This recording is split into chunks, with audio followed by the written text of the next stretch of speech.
Oração de São José. Ave José, o justo, a sabedoria é convosco. Bendito sois vós entre todos os homens, e bendito é Jesus, o fruto de Maria, vossa fiel esposa.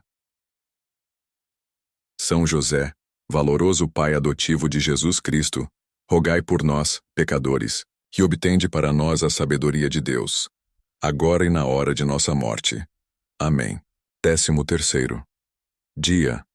Pai adotivo do Filho de Deus, rogai por nós. A posição de São José como marido e pai adotivo dá testemunho da dignidade da paternidade. Venerável Joseph Mendes entre os cristãos usam muitos termos para descrever a paternidade de São José. Ele é chamado de pai legal, putativo, espiritual, virginal e adotivo de Jesus. Embora nenhum desses títulos seja encontrado no Novo Testamento, todos são formas legítimas de descrever a paternidade de São José.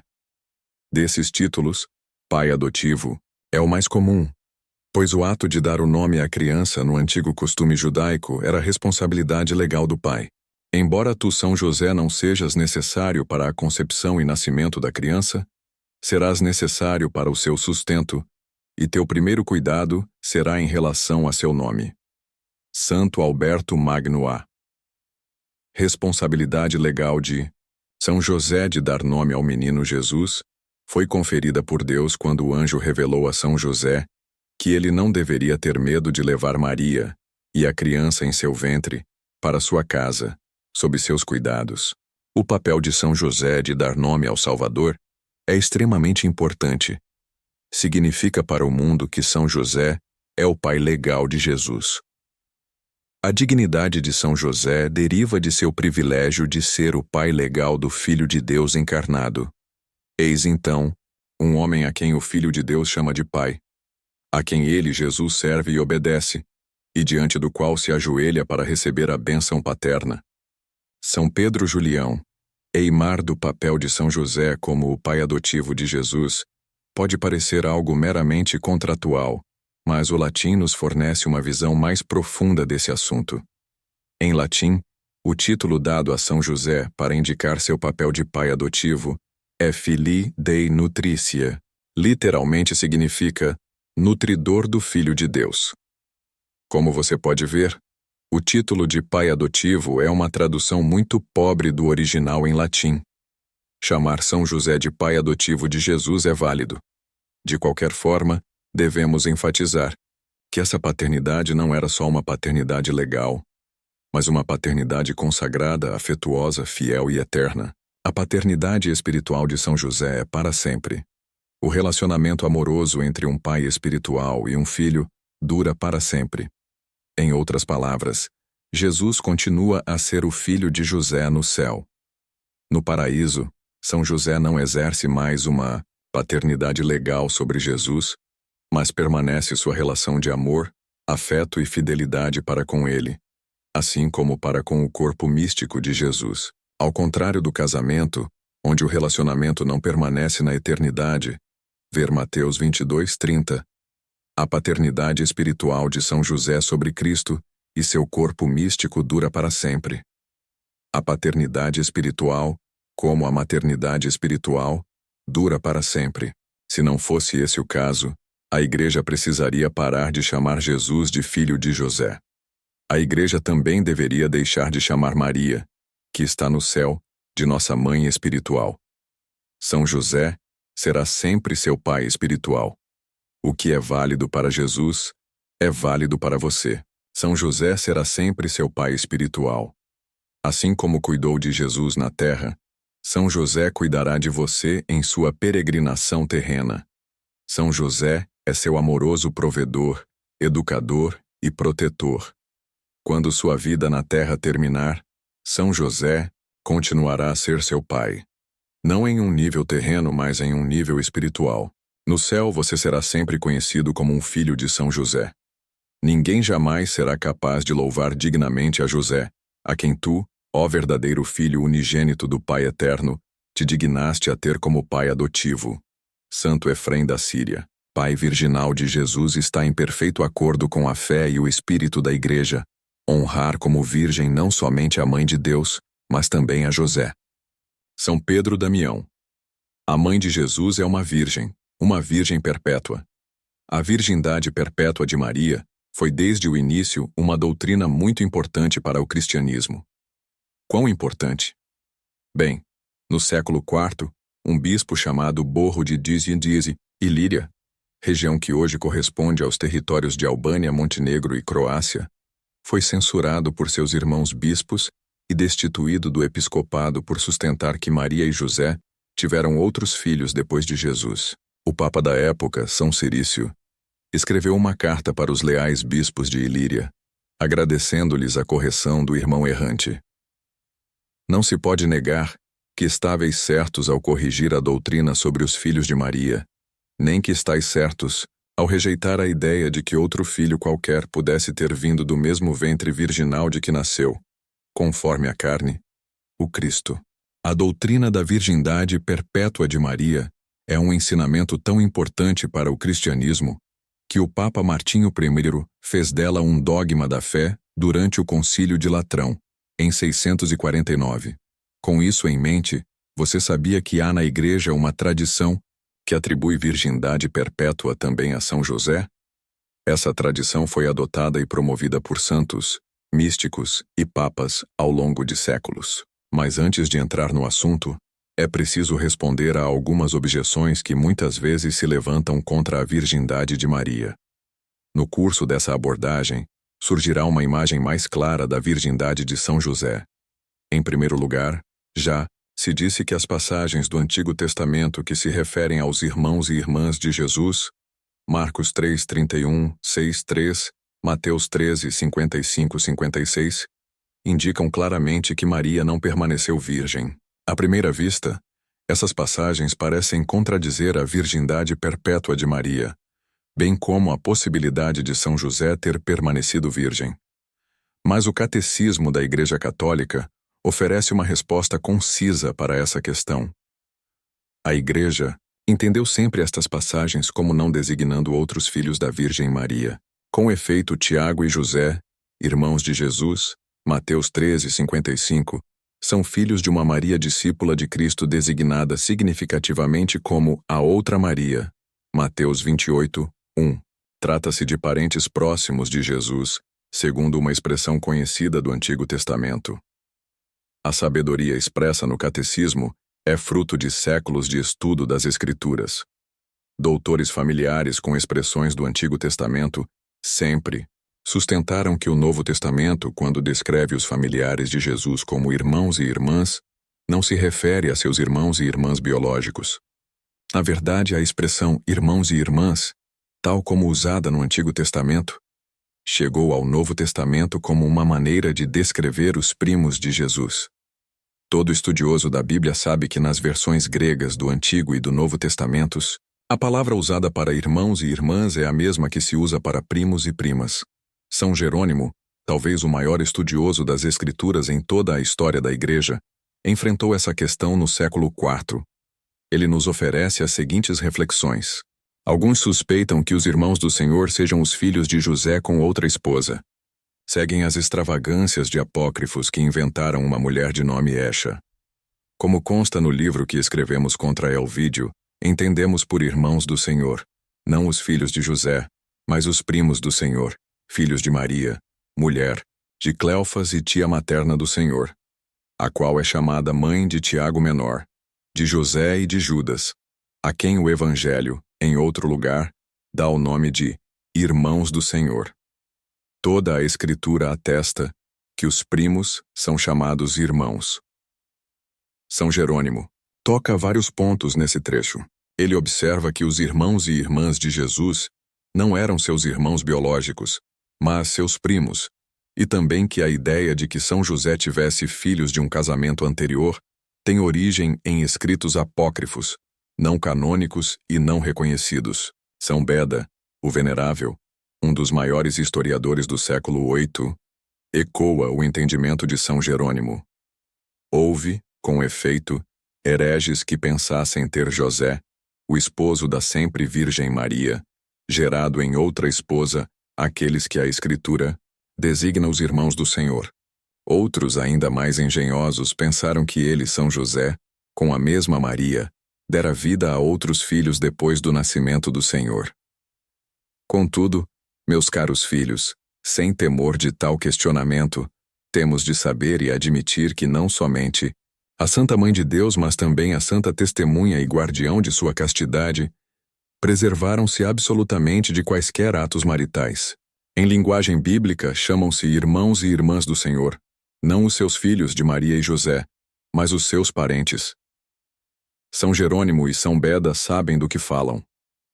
Esses grandes santos não só defendem uma verdade fundamental do cristianismo, a virgindade perpétua de Maria, como também reafirmam a tradição de que São José permaneceu virgem por toda a sua vida. Em segundo lugar, já se objetou que Maria não poderia ter permanecido virgem, e por associação tampouco São José, porque diversas passagens do Novo Testamento se referem a Jesus como o primogênito de Maria.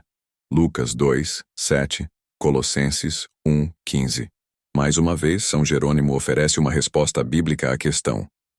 Há quem disso conclua que Maria teve outros filhos, pois dizem que não se chama primogênito, senão aquele que tem irmãos, sendo que a Escritura dá o nome de primogênito, não ao mais velho entre irmãos, mas ao primeiro filho de uma mãe. Dito de outro modo, quando a Escritura se refere a Jesus como o primogênito de Maria, não quer dizer que houvesse um segundo, terceiro ou quarto filho. Esse é apenas um modo bíblico de dizer que Maria teve o seu primeiro filho. Não significa que outros filhos se seguiram. Em terceiro lugar, alguns contestam a ideia de que Maria e José tiveram um casamento virginal com base na passagem do Evangelho de São Mateus, que diz que José não conheceu sua esposa até o dia em que Jesus nasceu. Diz a passagem: "E, despertando, José do sono fez como lhe tinha mandado o anjo do Senhor, e recebeu em sua casa sua esposa. E não a conhecia, até que deu à luz seu filho primogênito, e pôs-lhe o nome de Jesus." Mateus 1, 24, 25. À primeira vista, a passagem dá a impressão de que José teve relações carnais com sua esposa depois do nascimento de Jesus. E não a conheceu até o dia em que deu à luz o seu filho primogênito. No entanto, como vários estudiosos, santos, papas e teólogos têm dito por séculos, o uso da palavra até nas Escrituras não significa necessariamente que determinada ação vá suceder no futuro. Santo Tomás de Aquino, o maior teólogo da história da Igreja, lidou com essa questão específica em sua Suma Teológica. Ele escreveu: "Na Escritura, até, ou enquanto, podem ser entendidos de duas maneiras. Às vezes, designa um tempo determinado, como na carta aos Gálatas. A lei foi dada por causa da transgressão, até que chegasse a descendência a qual fora feita a promessa. Mas outras vezes designa um tempo indeterminado, por exemplo no Salmo 122.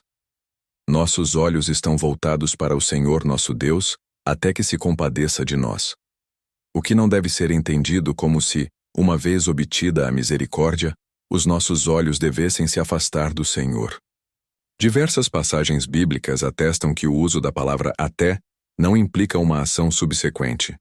2 Samuel, Teacinho 6, 23. "E Micol, filha de Saul, não teve mais filhos até o dia da sua morte." Isso quer dizer que Micol teve filhos depois de sua morte? É claro que não. 1 Timóteo 4, 13. "Enquanto eu não vou, aplica-te à leitura, à exortação e ao ensino." Isso quer dizer que Timóteo devia parar de pregar sobre Jesus depois da chegada de Paulo? É claro que não. 1 Coríntios 15, 25. "Porque é necessário que ele, Cristo, reine até que ponha todos os inimigos debaixo de seus pés." Isso quer dizer que o reinado de Cristo terá fim? É claro que não. Mateus 1, 25. "E José não a conheceu até o dia em que deu à luz o seu filho primogênito." Isso quer dizer que São José teve relações com Maria depois do nascimento de Jesus? Não. O magistério e a tradição da Igreja dizem que Maria e José viveram um casamento virginal. Seu casamento perpetuamente virginal resultou em um filho perpetuamente virginal, que é Jesus Cristo. Esse ensinamento da Igreja é o fundamento da tradição segundo a qual São José foi sempre virgem. Na verdade, essa tradição também afirma que São José, de modo similar a Maria, fizera a Deus na juventude um voto de virgindade. Ambos fizeram votos de continuar virgens por todos os dias de suas vidas. E quis Deus que eles se unissem nos laços do matrimônio, não porque se arrependessem dos votos já feitos, mas a fim de que os confirmassem e se encorajassem mutuamente a perseverar nesta santa união. São Francisco de Sales Maria pertenceu a José, e José a Maria, de modo que o seu casamento era real, porque eles se deram um ao outro. Mas como eles puderam fazer isso? Eis o triunfo da pureza. Eles deram um ao outro a sua virgindade, e sobre essa virgindade deram um ao outro um direito comum. Que direito?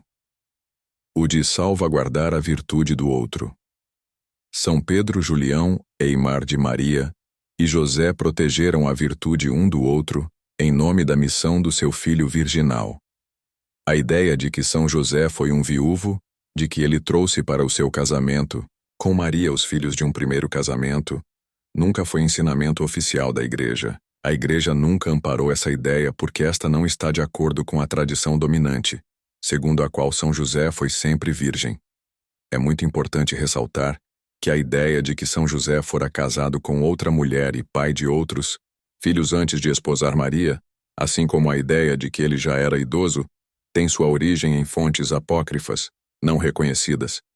De vez em quando, a Igreja se utilizou de fontes apócrifas para estipular festas litúrgicas, como a dos pais de Maria, São Joaquim e Santana, por exemplo, mas esses casos são raros e apenas confirmados pela Igreja quando de acordo com a tradição.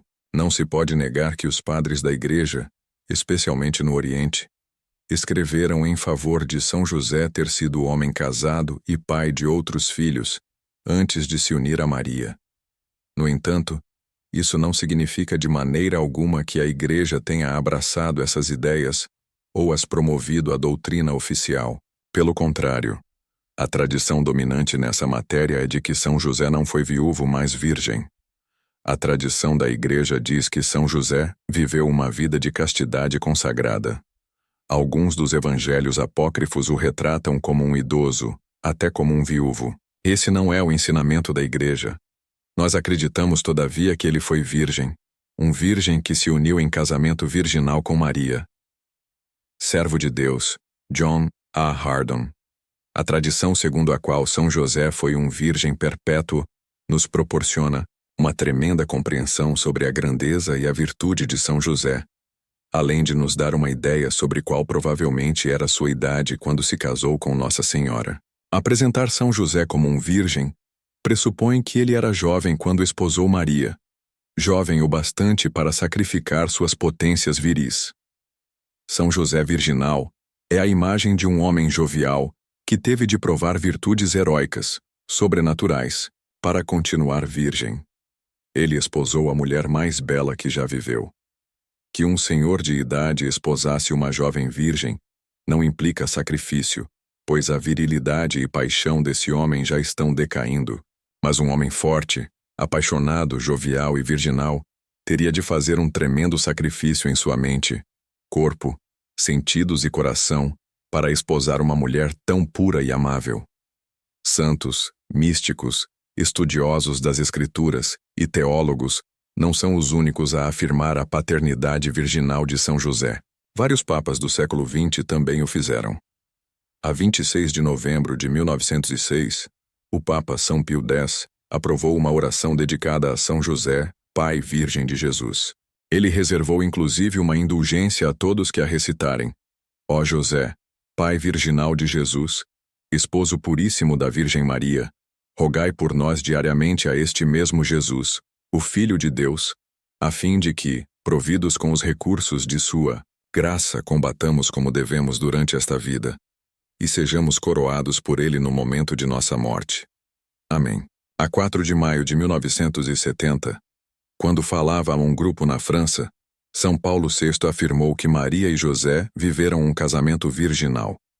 Ele chegou a apresentar uma imagem de São José e Maria como os novos pais da humanidade, um tipo de novo Adão e nova Eva. Ao passo que aquele casal, formado por Adão e Eva, foi a fonte do mal que se espalhou sobre o mundo, o de José e Maria é a plenitude de onde a santidade se expande sobre toda a terra. O Salvador começou a sua obra salvífica com esta união virginal e santa. Pense um pouco. Se Eva, a primeira virgem, foi confiada por Deus aos cuidados de um esposo virginal Adão, por que seria diferente com Maria e São José? Maria e São José são muito maiores que Adão e Eva. Diferentemente da união dos nossos primeiros pais, Adão e Eva, a união virginal dos nossos novos pais, Maria e São José, não resultou na queda da raça humana, mas na elevação da humanidade. A união virginal e amorosa de São José e Maria leva à nossa redenção. Sua união virginal produziu um filho virginal, Jesus Cristo, o Salvador do mundo. A tradição católica sempre ensinou que o amor de Maria por Deus foi tamanho, que ela consagrou seu corpo a Deus quando ainda era muito nova, com um voto perpétuo de virgindade. Maria confiou a Deus toda a sua pessoa, e confiou absolutamente no plano que ele tinha para a sua vida. Ela não queria senão a vontade de Deus. Sua confiança em Deus foi tamanha, que se deixou guiar por ele até o matrimônio. Ela estava certa de que Deus lhe daria um homem que amasse verdadeiramente tanto a Deus como a ela mesma, e que, portanto, respeitaria o seu voto. Um homem que se dedicasse por completo ao plano de Deus e protegesse a sua virgindade. Ela nunca duvidou de Deus. A virgem se uniu ao noivo virginal. Ela que se casou com José por obediência aos mais velhos, todavia não temeu por sua virgindade, sob a guarda de José. Depositada a sua confiança em Deus, ela delegou a um homem a tarefa de proteger o mais precioso dos tesouros. Ela, que em cerimônia solene dedicara a Deus a flor da virgindade, não teve dúvidas de que teria um esposo, virginal. Santo Stanislau Papczynski. Em São José, Deus preparou um esposo, um guarda e um cavaleiro para Maria. Segundo o plano de Deus, tinha de ser assim. Deus não veio a este mundo de outra forma que não a união de um homem e uma mulher. Um homem e uma mulher virginais. Em São José, Maria teve um reflexo perfeito e um espelho do amor que Deus tinha por ela. Quando encontrou José, ela soube que Deus o havia escolhido para ser seu amoroso e amado esposo. Confiante no plano de Deus, ela se apaixonou por São José e lhe deu seu coração. O corpo de Maria estava reservado para Deus, mas ela tinha a liberdade de dar seu coração a São José, o único homem digno dela, o único a refletir perfeitamente o puro amor de Deus. Na masculinidade virtuosa de São José, Maria experimentou a pureza, a castidade, a modéstia e o amor sacrificial. O coração e o corpo de Maria estavam seguros no amor de São José. Ele é um espelho da pureza de Deus Pai. Assim como o Pai gera eternamente um filho sem se unir fisicamente a outra pessoa, São José concebe um filho sem se unir fisicamente a Maria. O casamento virginal de São José e Maria leva à maternidade espiritual, à paternidade espiritual e à fecundidade virginal. As maiores mentes teológicas de todo o cristianismo exaltaram a paternidade virginal de São José. Assim como ela foi mãe sem concupiscência carnal, também ele foi pai sem união carnal.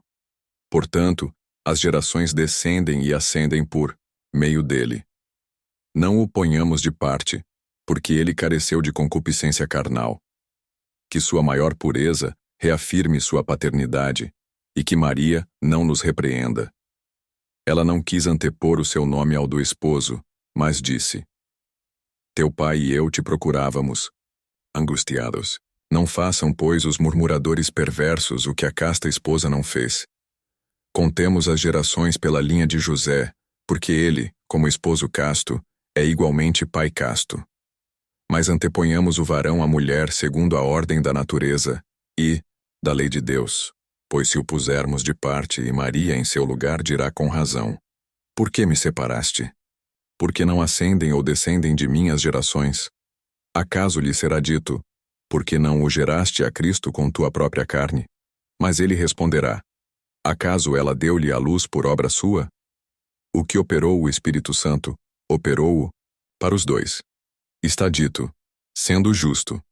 Mateus 1, 19. Justo o varão, justa a mulher. Santo Agostinho. José também foi casto, para que de um casamento casto nascesse um filho casto.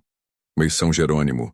Creio que este homem, São José, foi adornado com a mais pura virgindade, a mais profunda humildade, o mais ardente amor e caridade perante Deus. São Bernardino de Sena.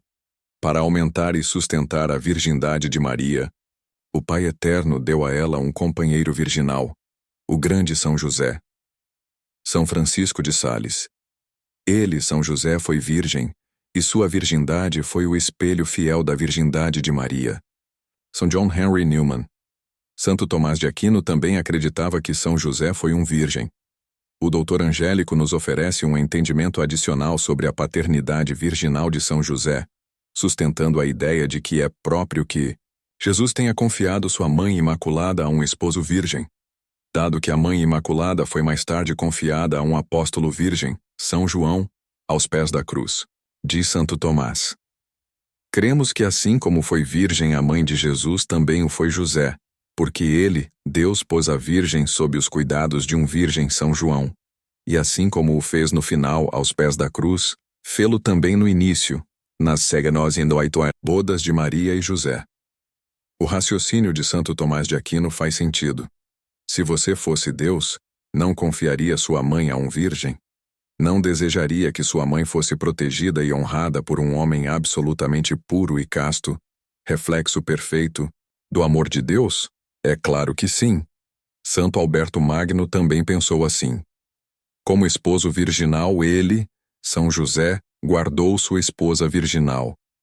No século XVII, a célebre mística Maria de Ágreda escreveu A Mística Cidade de Deus. Trata-se de uma obra-prima devocional que retrata para nós a vida e os prodígios da Virgem Maria. A venerável Maria de Ágreda relata que teve conhecimento de conversas entre Maria e São José. Em uma dessas conversas, São José falava à sua amada esposa sobre como ele se alegrava em sua virgindade e lhe revelava que ele também fizera um voto de virgindade na juventude.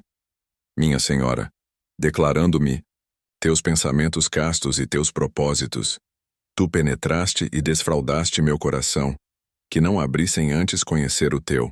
E eu também me reconheço entre os homens mais obrigados ao Senhor da criação, pois que ele muito cedo me chamou, com sua luz verdadeira, a amá-lo com retidão de coração.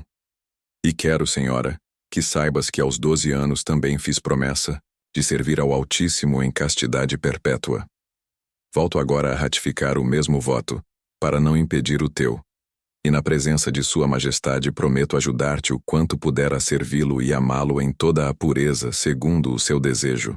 Serei com a graça divina, teu fidelíssimo servo e companheiro.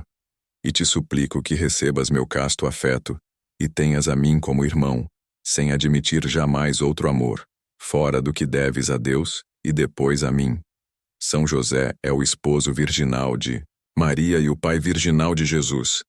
Ele é um virgem perpétuo. São José é o seu pai virginal. O santo anel divina união entre Nossa Senhora e o glorioso São José. Por meio dela o bem dos bens eternos. Nosso Senhor ele próprio foi tanto de São José como de Nossa Senhora. São Francisco de Sales. Santo Anelo? Quem é esse? Na verdade, Santo Anelo não é uma pessoa. Ele é uma coisa. O santo anel que São José deu a Maria no dia do seu casamento. É isso mesmo. A aliança de casamento que São José deu a Maria ainda existe. Ela está guardada num relicário especial, de ouro e prata, na Catedral de São Lourenço, em Perugia, Itália. Muitos que vão em peregrinação até Assis, também na Itália, não sabem que ali perto, a cerca de 14 quilômetros, está o Santo Anel. O Santo Anel está em Perugia desde o século XIX. Antes disso, ele passou por vários lugares dentro da Itália. Até recentemente, a existência do anel não era conhecida por muitos fora de Perugia. Muitos santos, inclusive, jamais souberam dele. Graças às visões místicas da beata Ana Catarina Emmerich, Pessoas de todo o mundo agora sabem da existência e da exata localização do Santo Anelo. Curiosamente, a mesma Beata nunca esteve na presença dele. Ela o viu em suas visões místicas, mas nunca soube onde ele se encontrava. Somente após a sua morte vieram à tona informações sobre a exata localização do Santo Anel. Eis como isso aconteceu. Foi relatado que a 29 de julho e a 3 de agosto de 1821, a beata Ana Catarina recebeu visões sobre o Santo Anel.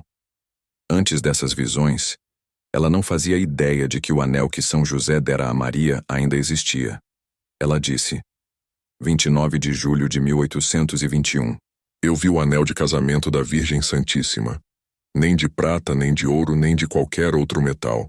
Escuro e iridescente. Não é fino, mas grosso, com pelo menos um dedo de largura. Vi-o suave, mas como coberto por pequenos triângulos iguais, nos quais havia letras. Por dentro, uma superfície chata. O anel tem algo gravado. Vi-o guardado por muitas chaves no interior de uma bela igreja. Devotos que se preparam para casar-se levam suas alianças para tocá-lo. 3 de agosto de 1821. Nos últimos dias, vi muito da história da aliança de Maria, mas devido às perturbações e à dor que me afligem, não posso relatá-lo de modo bem articulado. Vi hoje um festival numa igreja na Itália, onde se encontra o anel de casamento. Pareceu-me que ele estava pendurado numa espécie de ostensório, acima do tabernáculo. Havia um grande altar, magnificamente decorado. Via-se o seu fundo através da prataria. Vi muitos anéis sendo levados até o ostensório, para que o tocassem. Durante o festival, vi Maria e José em seus trajes nupciais, cada um de um lado do anel, como se José estivesse a colocá-lo no dedo da Virgem Santíssima. Ao mesmo tempo, vi o anel reluzir e como que mover-se. Com suas visões, a beata Ana Catarina soube que o anel estava numa igreja na Itália, mas nunca em que igreja ou em que cidade. Ela morreu sem sabê-lo. Alguns anos depois de sua morte, as pessoas começaram a procurar os locais em que teriam sucedido muitas das coisas que ela supostamente vira, e, inacreditavelmente, o anel e sua localização foram descobertos. O anel foi encontrado na Catedral de São Lourenço, em Perúgia, na Itália, guardado num belo relicário, que lembrava um ostensório, exatamente como dissera a beata. Ele estivera ali por um bom tempo, mas quase ninguém fora da Itália sabia disso.